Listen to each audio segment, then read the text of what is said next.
Shalom jemaat Tuhan, selamat pagi, selamat berjumpa kembali dalam ibadah raya kita di GPDI Hebron Jeruk Bali dan GPDI Hebron Pedongkelan. Saya percaya kita semua boleh ada sampai hari ini, semua berkat karena anugerah Tuhan, karena kebaikan Tuhan yang sudah kita alami di sepanjang hari, sepanjang tahun. Dan saya percaya kita sudah menyiapkan waktu yang khusus saat kita ada di hadirat Tuhan, kita membawa setiap kerinduan hati kita kepada Tuhan untuk menyembah Tuhan, memuji, memuliakan nama Tuhan. Waktu ini adalah waktu yang tepat untuk kita kembali merenungkan kebaikan Tuhan, kasih setia Tuhan, karena Tuhan yang menjadi kekuatan dalam setiap hidup kita. Amin. Haleluya, puji Tuhan. Mari jemaat Tuhan, kita mau menyembah Tuhan, kita mau nyatakan setiap pujian penyembahan kita kepada Tuhan. Bawa hati yang bersyukur kepada Tuhan. Dan kita sama-sama menyatakan bahwa Engkaulah Tuhan perisai hidup kami. Engkaulah kekuatan setiap kami Tuhan. Tidak ada yang dapat kami andalkan selain Engkau Tuhan. Engkaulah satu-satunya penolong yang setia. Pertolongan yang sejati kami dapatkan hanya di dalam Engkau Tuhan. Terima kasih banyak Bapa, terima kasih Tuhan. Haleluya Yesus, haleluya Yesus. Mari nyatakan bersama-sama kepada Tuhan. Haleluya. Engkaulah kekuatanku, tempat perlindunganku. Saat badai menerpa, aku tak akan goyah. Aku tak akan goyah, sebab Kau sertaku. Dengan iman, Engkaulah kekuatan. Haleluya Yesus. Engkaulah kekuatanku,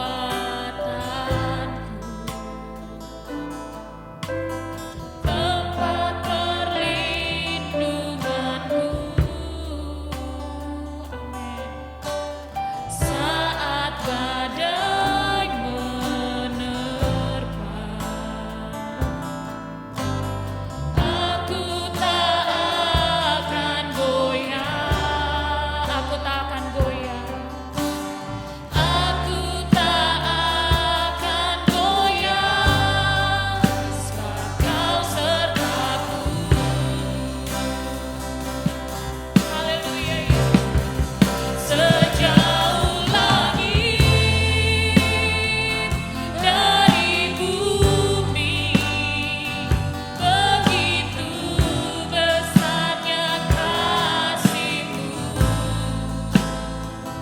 Penuhi hati kami yang rindu menyembah-Mu, Yesus. Sejauh langit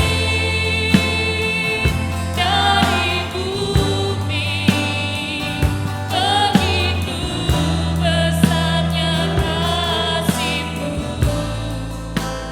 Kaulah Tuhan, kekuatanku, sukacitaku. Mari jemaat Tuhan, bawa hatimu kepada Tuhan dan nyatakan bersama. Engkaulah kekuatan, hanya Engkau kekuatan kami Tuhan, tempat perlindunganku. Amin. Saat badai menerpa, aku tak akan goyah. Aku tak akan goyah. Aku tak akan goyah.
sudah menang bagi hidup kami Tuhan.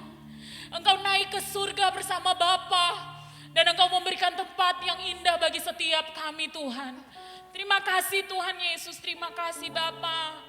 Engkau yang layak dipuji, Engkau yang layak disembah Tuhan. Tidak ada yang melebihi Engkau Tuhan di dunia ini Tuhan. Engkau adalah Raja di atas segala raja Tuhan. Bukti nyata kasih setiamu bagi hidup kami Tuhan.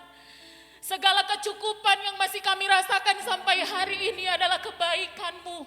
Bukti nyata Engkau adalah Raja di atas segala raja bagi setiap hidup kami Tuhan. Terima kasih. Terima kasih Tuhan Yesus. Kami siap memuji memuliakan nama-Mu Tuhan.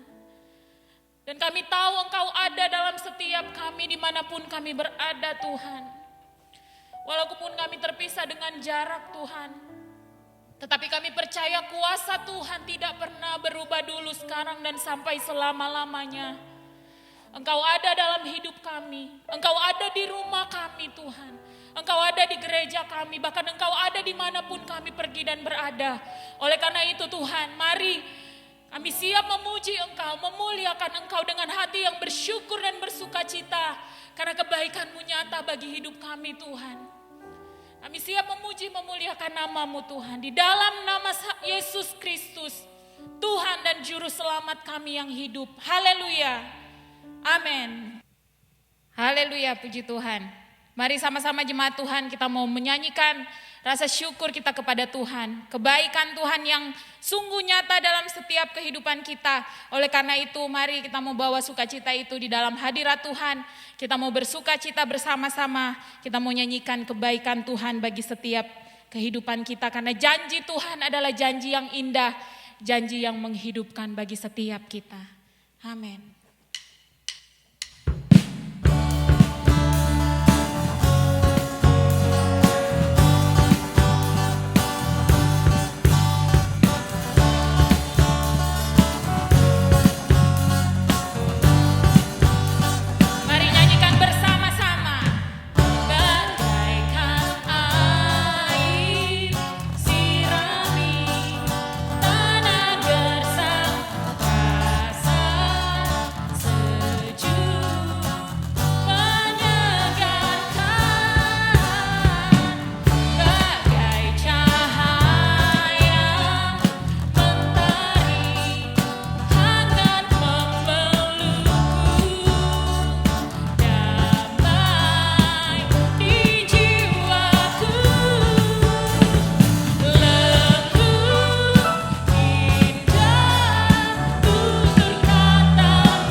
api Pantekosta yang sudah Tuhan berikan dalam setiap hidup kita. Untuk kita melewati kehidupan kita hari lepas hari. Karena waktu demi waktu berlalu, berjalan begitu cepat. Tetapi kasih dan kebaikan Tuhan selalu mengikuti setiap langkah kita. Bahkan dia ada di depan langkah kita. Amin. Haleluya, puji Tuhan. Saatnya kita mau mendengarkan kebenaran firman Tuhan. Mari jemaat Tuhan, siapkan hatimu, nyanyikan pujian kepada Tuhan. Nyatakan kepada Tuhan bahwa kami tidak pernah ragu akan kebaikan-Mu. Kami tidak akan pernah ragu akan janji-Mu dalam hidup kami yang menghidupkan setiap kami Tuhan. Haleluya Yesus. Engkau selalu punya cara bagi setiap kami. Banyak jalan yang Engkau lakukan dan Engkau sudah nyatakan dalam hidup kami Tuhan. Cara-Mu menolong hidup kami melebihi dari akal pikiran kami Tuhan. Terima kasih Tuhan. Oleh karena itu kami menyatakan kami tidak pernah ragu akan kebaikan-Mu. Kami tidak akan pernah ragu akan janji-Mu Tuhan. Takkan ku ragu Tuhan.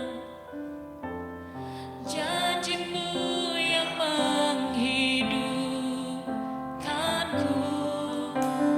Hanya padamu Tuhan ku berseru dan mataku tertuju padamu.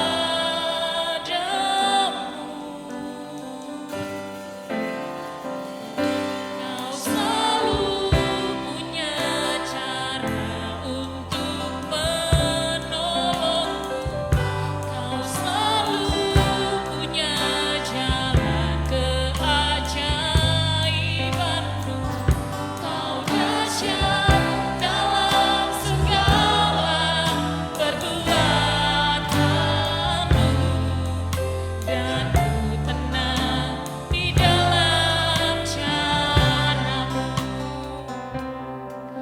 Mari jemaat Tuhan, nyanyikan pujian ini dengan iman kepada Tuhan. Takkan ku ragu Tuhan. Janji-Mu yang menghidupkanku. Hanya padamu Tuhan ku berseru. Hanya padamu Tuhan tertuju padamu. Kau selalu punya cara untuk menolongku. Kau selalu punya jalan keajaiban-Mu. Kau dahsyat dalam segala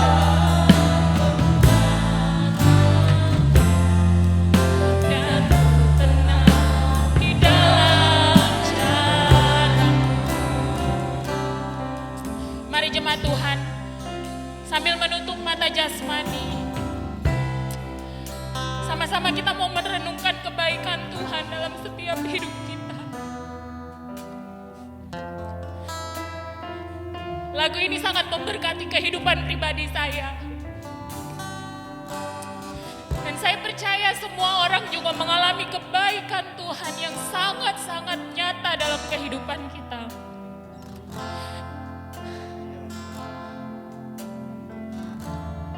Dalam situasi yang tidak pasti, ada jalan Tuhan yang akan menyertai kehidupan kita. Banyak hal yang membuat kita meragukan kebaikan Tuhan.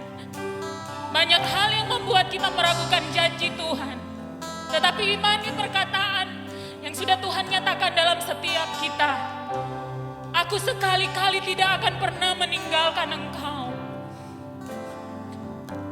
Allah adalah setia bagi setiap hidup kita. Ketika kita disakiti dalam hal lain, Tuhan menggantikan sukacita dengan caranya yang begitu ajaib. Caranya yang selalu menolong hidup kita. Oleh karena itu jemaat Tuhan, mari percaya kepada Tuhan. Percaya saja, karena itu aja yang Tuhan minta dalam hidup kita. Belajar untuk percaya, seluruh kehidupan kita berikan untuk Tuhan. Belajar percaya akan jalan Tuhan, walaupun tidak dapat dilihat. Rasanya seperti tidak mungkin, tetapi ingat bahwa berkali-kali Tuhan berjanji, Dia tidak pernah meninggalkan hidup kita. Mari belajar percaya kepada Tuhan. Kau selalu punya cara. Kau selalu punya cara untuk menolong. Kau selalu punya cara keajaibanmu. Kau dahsyat dalam segala perbuatanmu. Dan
Nanti doa firman Tuhan dibawakan oleh saudara Richard.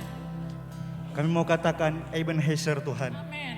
Sampai di sini Tuhan menolong kami. Terima kasih Bapa. Kami percaya walaupun kami belum melihat Tuhan. Yes. Tapi iman kami percaya Tuhan bahwa Tuhan Yesus adalah Tuhan dan Juru Selamat dalam kehidupan kami Tuhan. Biarkan setiap pujian dan penyembahan ini berbau harum Tuhan di hadirat-Mu Tuhan. Terima kasih Tuhan Yesus.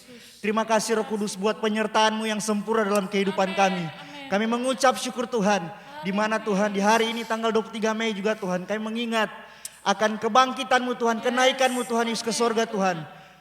Biarkan Roh Kudus terus dicurahkan dalam kehidupan kami Tuhan Yesus. Baik kami semua yang sudah melayani Engkau Tuhan, bahkan jemaat-jemaat Tuhan yang ada di rumah masing-masing. Kiranya Tuhan terus mengurapi dengan kuasa Roh Kudus-Mu Tuhan. Penghiburan yang sejati bagi seluruh jemaat Tuhan yang ada Tuhan Yesus. Kami berdoa juga Tuhan buat firman-Mu Tuhan Yesus yang akan kami dengarkan. Biar firman itu menjadi jawaban dalam kehidupan kami. Kami percaya firman itu pelita dan terang bagi jalan kami. Dan kami yakin dan percaya Tuhan bahwa Engkau Allah Immanuel yang selalu menyertai kami. Terima kasih Tuhan Yesus. Kami siap dengar kebenaran firman-Mu dalam nama Tuhan Yesus Kristus. Haleluya. Amin. Amin. Sebelum mendengarkan kebenaran firman Tuhan, kita mau menyaksikan pengumuman berikut ini.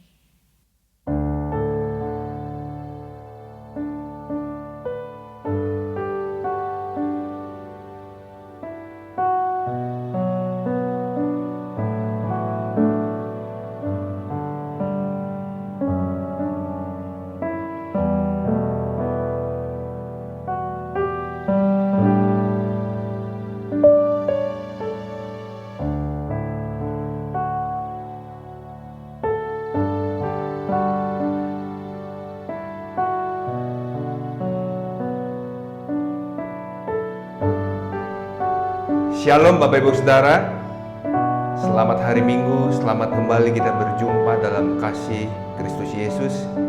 Kiranya damai sejahtera Allah selalu ada menyertai kehidupan kita. Saya yakin dan percaya pagi hari ini kita dalam keadaan yang baik. Hari ini kita dalam keadaan yang luar biasa karena Tuhan yang ada menyertai kita selalu. Terima kasih kepada Tuhan Yesus yang sudah memberi kepercayaan pagi hari ini untuk sama-sama kita belajar tentang firman Tuhan.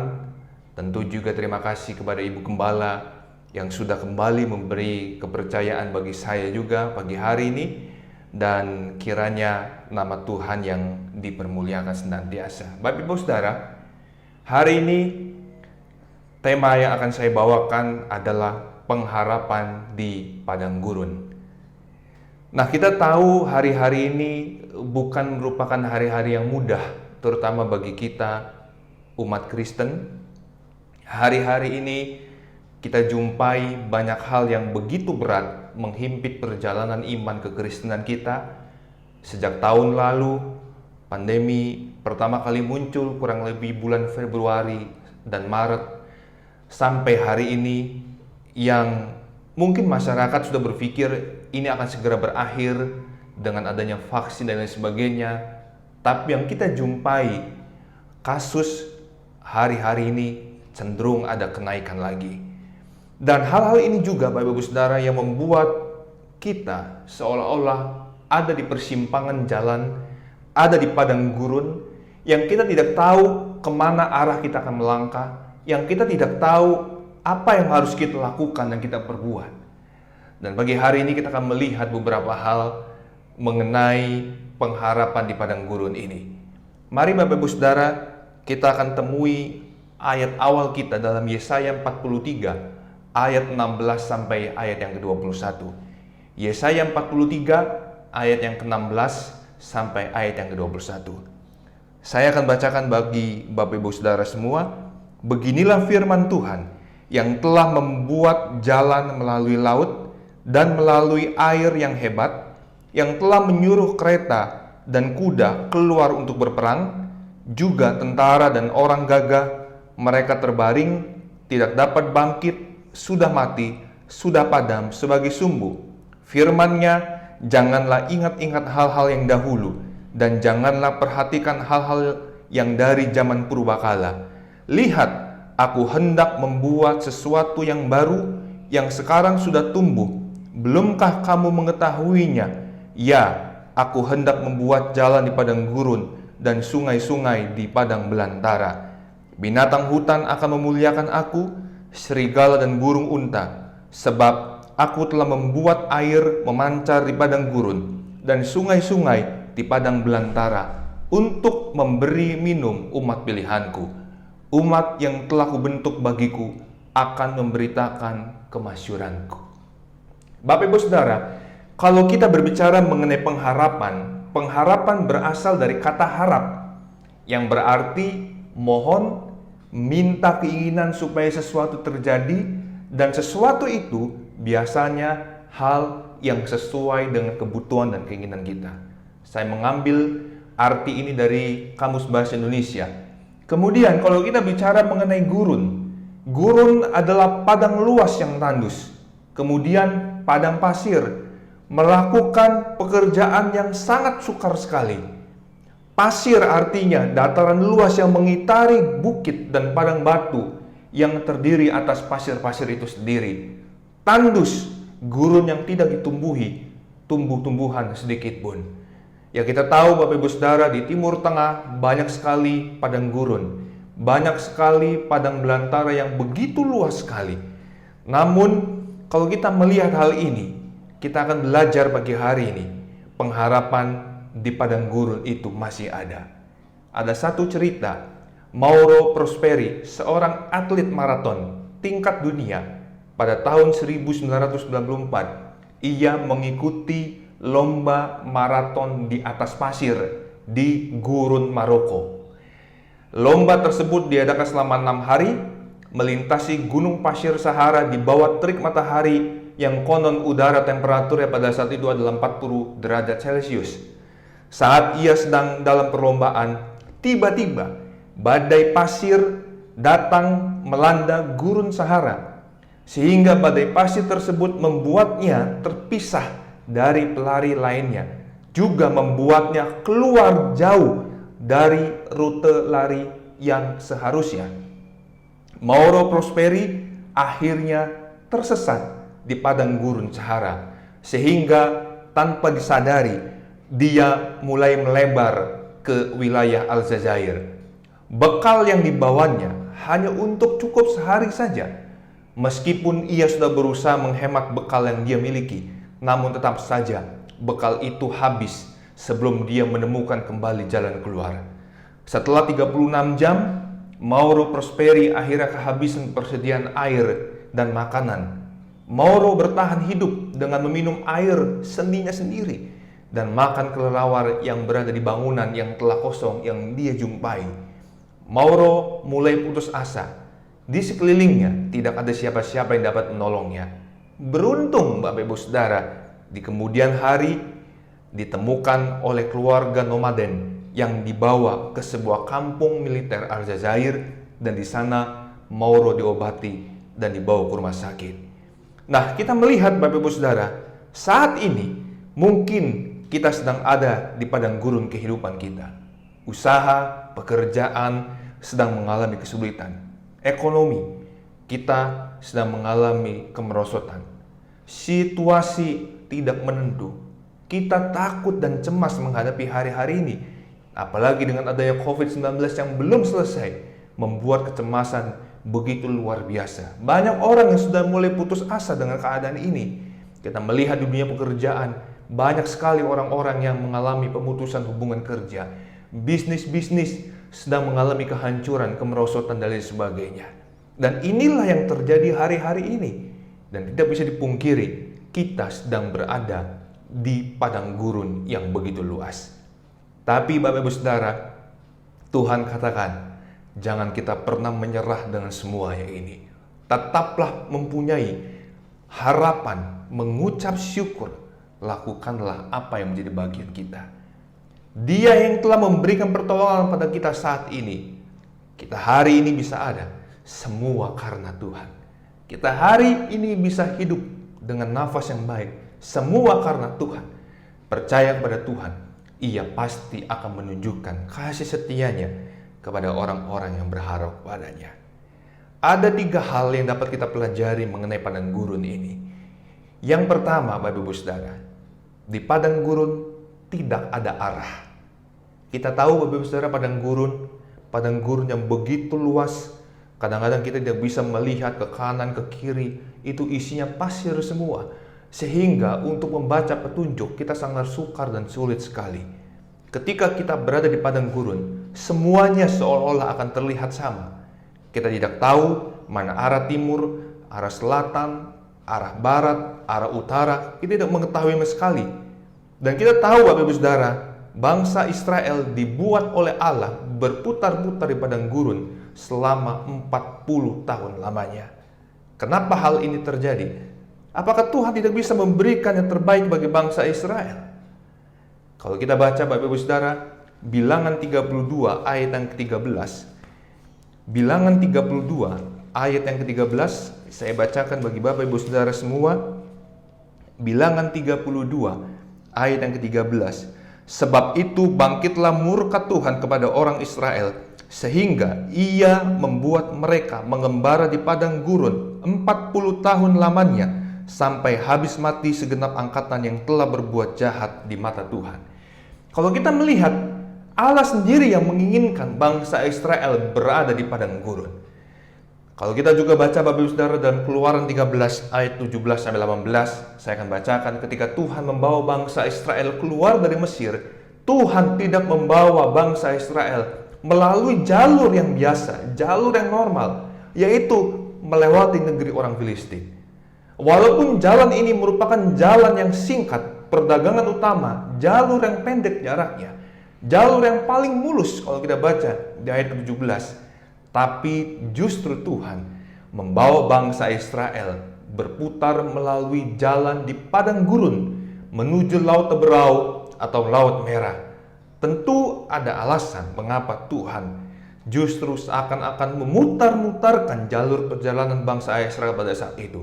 Dan Alkitab dengan jelas menyatakan bahwa Tuhan tidak ingin bangsa Israel menyesal mereka harus bertempur dalam tanda kutip dan menghadapi peperangan di padang gurun, sehingga mereka meminta kembali ke tanah Mesir. Alkitab mengatakan bahwa bangsa Israel dalam ayat ke-18 dalam Keluaran 13 tadi siap, sedia untuk berperang. Namun Bapak Ibu Saudara, kalau kita melihat perkataan siap sedia untuk berperang, dan memiliki mental untuk berperang itu merupakan dua hal yang berbeda. Berbeda sangat jauh. Kalau siap berperang, belum tentu mempunyai mental untuk berperang. Tapi ketika kita mempunyai mental untuk berperang, pasti kita akan siap berperang. Dan itulah alasan utama mengapa Tuhan membiarkan bangsa Israel berputar-putar di padang gurun. Seringkali Bapak Ibu Saudara, dalam kehidupan kita, Tuhan membawa kita melewati jalan yang berlika-liku yang biasa tidak kita lalui. Terkadang kita merasa kita sudah berada di zona nyaman kita. Dan ketika Tuhan membelokkan kita keluar, kita protes. Kita mengeluh kepada Tuhan. Kita bersungut-sungut kepada Tuhan. Kita keluar dari zona nyaman kita. Dia mengajak kita melewati jalan yang tidak kita sukai. Dia mengajak kita melewati jalan yang tidak pernah kita lewati. Seolah-olah kita berada di tengah-tengah padang gurun. Dan saat itu Bapak Ibu Saudara, kita mulai kehilangan arah. Kita tidak tahu kita harus melangkah kemana. Ingat Bapak Ibu Saudara, Tuhan tidak pernah meninggalkan hidup kita. Tuhan tidak pernah sekali-kali membiarkan kita sendiri. Tapi Tuhan akan menyertai kita sampai kapanpun juga. Lalu yang kedua Bapak Ibu Saudara, yang dapat kita pelajari mengenai padang gurun. Yang pertama, di padang gurun tidak ada arah. Yang kedua, di padang gurun tidak ada jalan yang pintas. Tidak ada jalan pintas di padang gurun. Tadi di hal pertama kita melihat bahwa semuanya kelihatan sama. Nah, ini yang kedua, tidak ada jalan pintas. Apakah ada yang tahu Bapak Ibu Saudara, walaupun mungkin orang-orang di Timur Tengah ketika ada di padang gurun, apakah ada jalan pintas di padang gurun itu? Akibat dari tidak adanya jalan pintas, kadang membuat kita mengeluh, bersungut-sungut, karena perjalanan kita terlalu lama sekali. Dalam kisah bangsa Israel ketika mereka keluar dari tanah Mesir menuju tanah perjanjian Kanaan, Bapak Ibu Saudara, mereka dikejar Firaun dengan ratusan kereta yang dipilih untuk mengejar. Pada saat itu bangsa Israel mengalami situasi kondisi yang sukar dan sulit. Mau maju, di depan ada lautan. Mau mundur, tidak mungkin. Tidak ada jalan pintas untuk melarikan diri. Hidup yang kita jalani, memang sering mengalami kesulitan seperti ini. Kesulitan datang silih berganti Bapak Ibu Saudara. Kesulitan tidak akan pernah habis atau selesai. Namun selama hidup kita di dunia ini, kita akan selalu berhadapan dengan yang namanya kesulitan. Bangsa Israel, Bapak Ibu Saudara, dikelilingi oleh padang gurun. Setelah 40 tahun, bangsa Israel dipimpin Tuhan masuk dalam perjalanan menuju tanah Kanaan. Sebenarnya kalau kita mau lihat Bapak Ibu Saudara, perjalanan mereka harusnya tidak sampai 40 tahun. Dalam kisah aslinya, kira-kira hanya 3 bulan saja sebenarnya. Kalau mereka melewati bangsa Filistin, melewati jalur normal, mereka sudah bisa sampai ke tanah perjanjian Kanaan. Kadang-kadang kita bertanya, Bapak Ibu Saudara, apakah Musa salah memimpin arah untuk membawa bangsa Israel ke tanah perjanjian? Atau mungkin keliru membaca arah, keliru membaca kompas? Tentu tidak. Perjalanan itu, selama perjalanan Bapak Ibu Saudara tahu, bangsa Israel terus mengomel, terus bersungut-sungut kepada Musa. Sampai akhirnya mereka sempat berpikir untuk kembali ke tanah Mesir. Lebih baik menjadi budak daripada mereka hidup padang gurun dengan tidak arah yang jelas dan tidak ada jalan pintas. Bapak Ibu Saudara, di padang gurun tidak ada jalan pintas untuk mencari makanan. Di padang gurun tidak ada jalan pintas untuk mencari air. Ada banyak potensi persoalan yang akan mengganggu dan mengancam semangat kehidupan kita ketika kita ada di padang gurun. Ketika kita ada di padang gurun, yang dituntut oleh kita adalah ketaatan dan kesetiaan kita kepada Tuhan. Karena saya yakin Bapak Ibu Saudara, ketika kita taat, ketika kita setia, walaupun kita berada dalam persoalan pergumulan hidup yang luar biasa sukar, tapi saya yakin percaya, kita akan selalu ada dalam kontrol Tuhan. Dan iman kita kepada Tuhan akan dibuktikan dengan kemurniannya, sehingga kita didapati adalah orang-orang yang berharga di mata Tuhan, dibentuk oleh Tuhan seperti emas, kemurniannya diuji dengan api, sehingga segala kemuliaan hanya bagi Tuhan saja. Yang ketiga, Bapak Ibu Saudara, di padang gurun tidak ada tempat untuk bersembunyi. Semua kesulitan terlihat dengan jelas. Panas, badai, kemudian kesunyian, mungkin kedinginan, tidak ada kenyamanan. Bapak Ibu Saudara, jika kehidupan kita hari-hari ini dalam posisi yang serba salah, mau ke kanan salah, mau ke kiri salah, berdiri salah, bangun salah, mau maju salah, semuanya kehidupan kita arahnya adalah seolah-olah salah. Itulah kehidupan padang gurun. Sebelum bangsa Israel, Bapak Ibu Saudara, memasuki tanah perjanjian Kanaan dan menghalau bangsa-bangsa yang menghuni daerah itu, pertama-tama Tuhan menghakimi umatnya di padang gurun. Jadi ini sebenarnya merupakan sebuah nubuatan yang sebelum kita berkata kepada dunia bertobatlah, maka akan terjadi dahulu pembersihan gereja dari dosa-dosanya yang masih melekat di gerejanya. Dan belakangan ini kita melihat Tuhan sudah mulai membongkar kebusukan-kebusukan dalam gerejanya, termasuk ketidakbenaran yang dilakukan oleh para pemimpin kita. Padang gurun adalah tempat di mana kita tidak ada tempat untuk bersembunyi. Semua yang terlihat jelas, dosa kita terlihat jelas, kelemahan kita terlihat jelas. Dan padang gurun adalah sebenarnya tempat kita untuk kita belajar menyucikan diri dari segala dosa dan salah kita. Apapun yang kita perbuat, Bapak Ibu Saudara, tidak akan pernah tersembunyi di mata Tuhan. Kesalahan besar, kesalahan kecil, tidak ada yang tersembunyi di mata Tuhan. Amsal 15 ayat 3 mengatakan bahwa mata Tuhan ada di segala tempat, mengawasi orang baik maupun orang jahat. Jadi Bapak Ibu Saudara, di padang gurun tidak ada tempat untuk bersembunyi. Tuhan mengamati dengan jelas dari atas bagaimana kehidupan kita. Ketika kita ada dalam padang gurun, kehidupan padang gurun, Tuhan akan melihat jelas apa yang sudah membuat kehidupan kita sampai ke tengah-tengah padang gurun. Apakah dosa kita? Apa kesalahan kita? Apakah kekeliruan kita? Apakah keinginan kita? Sehingga kita keluar melenceng dari jalurnya Tuhan. Hal-hal itu yang membuat kita keluar dari rencana Tuhan. Itulah sekilas Bapak Ibu Saudara mengenai apa sih yang ada di padang gurun itu. 3 hal tadi kita lihat.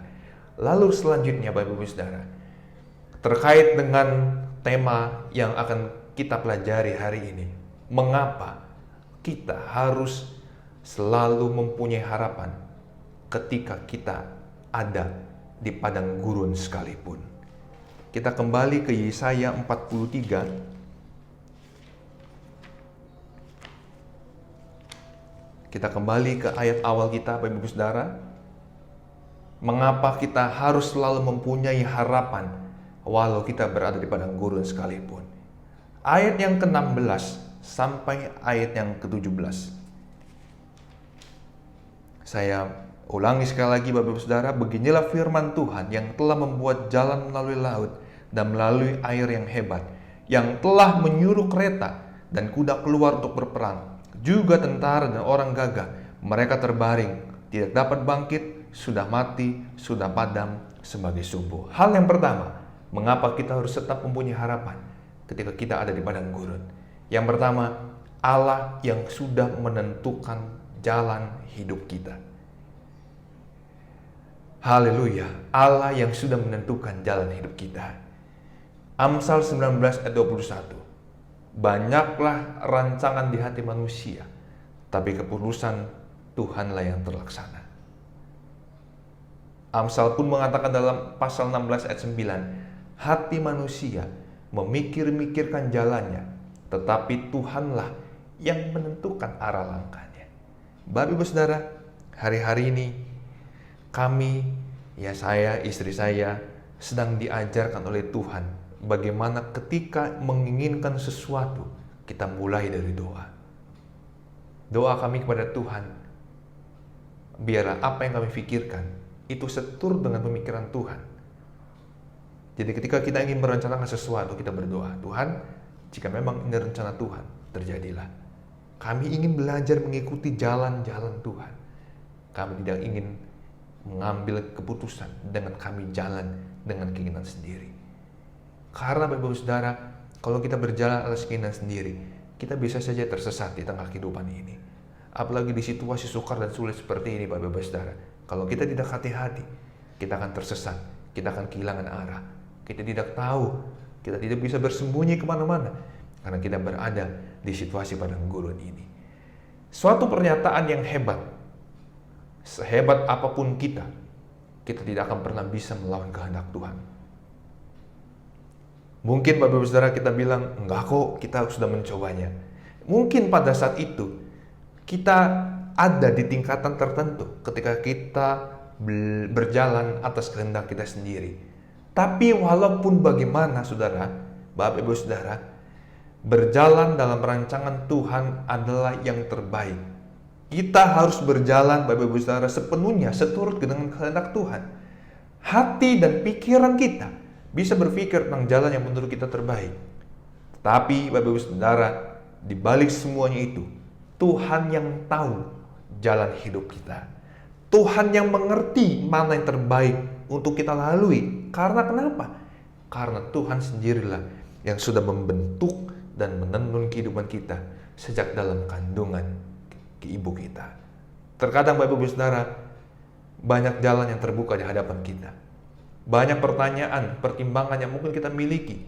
Tetapi apa yang firman Tuhan katakan pagi hari ini, sekalipun kita punya jalan sendiri, marilah kita membiarkan Tuhan yang menentukan jalan hidup bagi kita. Apalagi di situasi pada gurun seperti ini, dikatakan bahwa kita kadang-kadang tidak mengerti kita harus melangkah kemana. Kita tidak tahu arah yang harus kita tempuh. Dan biarlah membiarkan Tuhan berkuasa penuh atas hidup kita. Dan Tuhan pasti sudah menyiapkan jalan yang terbaik bagi kehidupan kita. Yeremia 10 ayat 23, Bapak Ibu Saudara bisa baca di rumah. Aku tahu ya Tuhan, bahwa manusia tidak berkuasa untuk menentukan jalannya, dan orang yang berjalan tidak berkuasa untuk menetapkan langkahnya sendiri. Jadi Bapak Ibu Saudara, hal yang pertama yang kita bisa jumpai, mengapa kita selalu mempunyai harapan ketika kita berada di padang gurun, Allah yang sudah menentukan jalan hidup kita. Yang kedua, ayat yang ke-18 sampai ayat ke-19 dikatakan bahwa firman-Nya, janganlah ingat-ingat hal yang dahulu, dan janganlah perhatikan hal-hal yang dari zaman purbakala.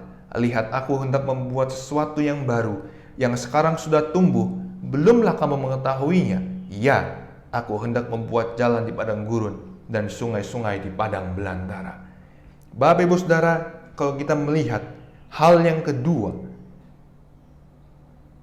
dikatakan bahwa janganlah kita menoleh ke belakang. Allah ingin kita melihat ke depan.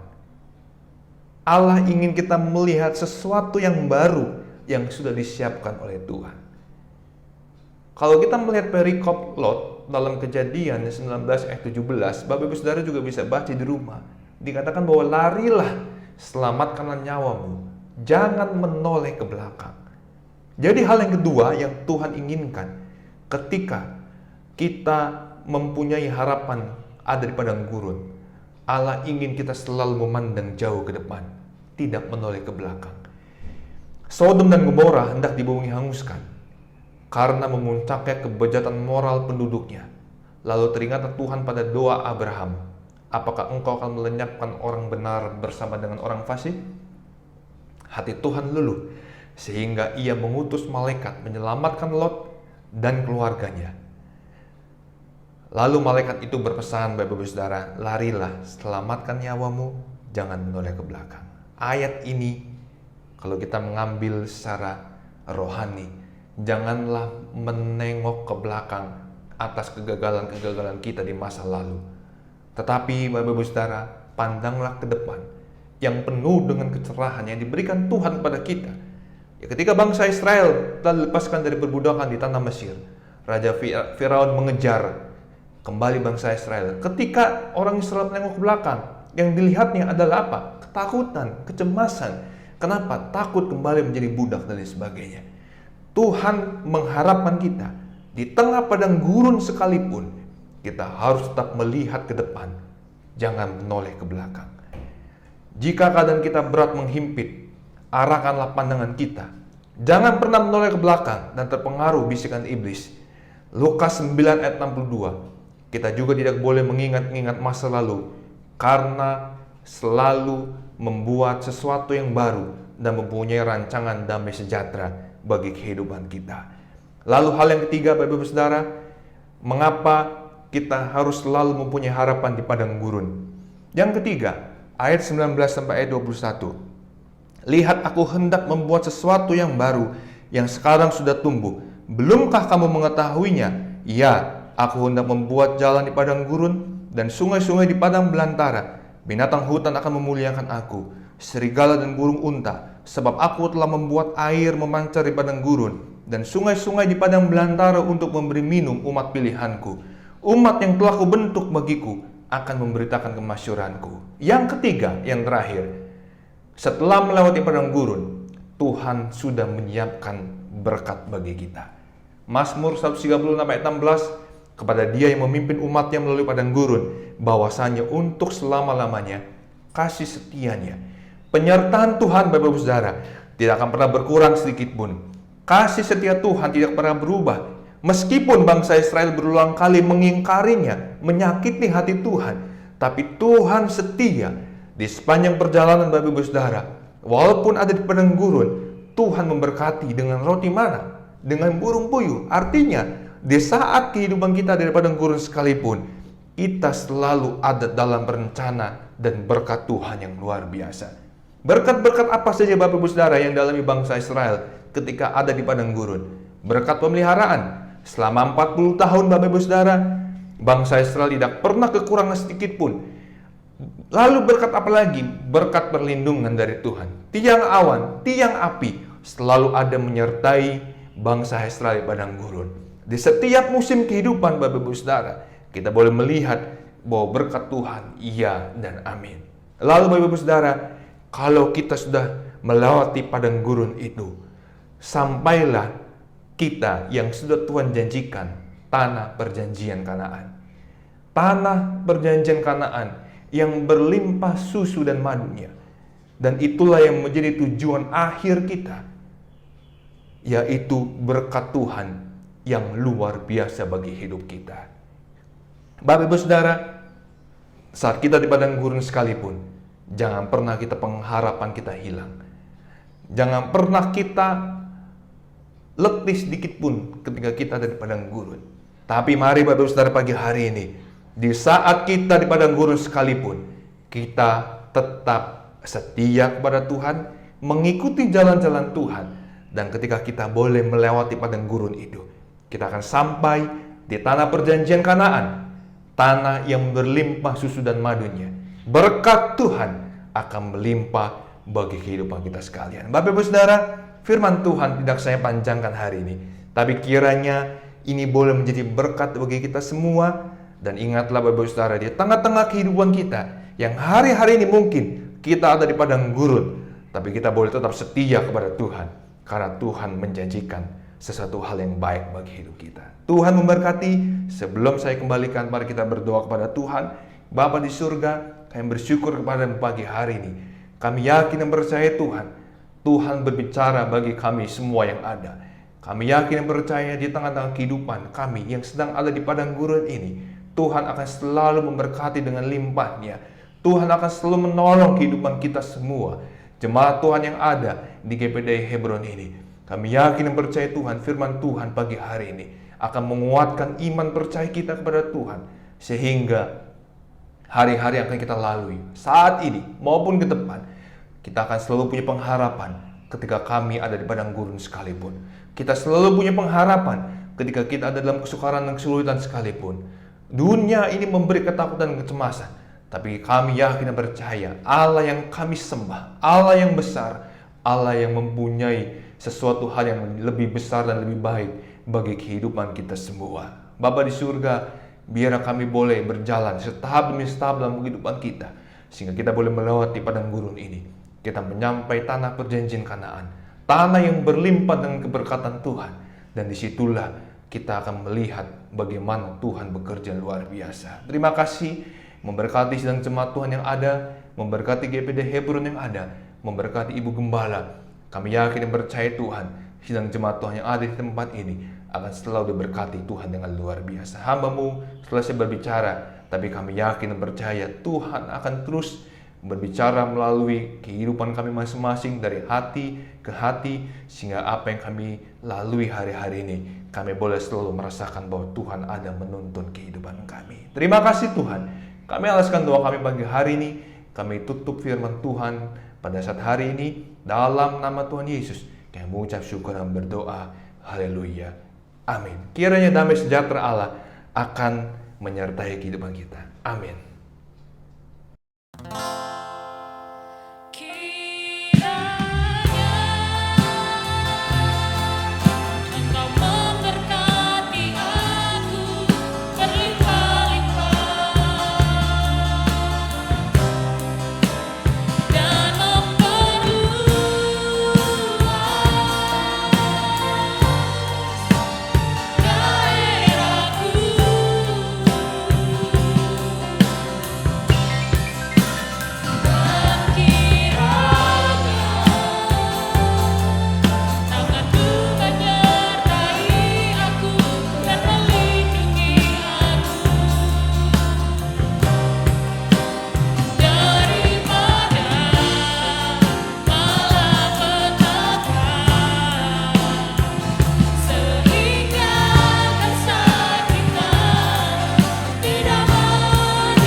Selamat hari Minggu, Tuhan Yesus memberkati kita semua. God bless you all.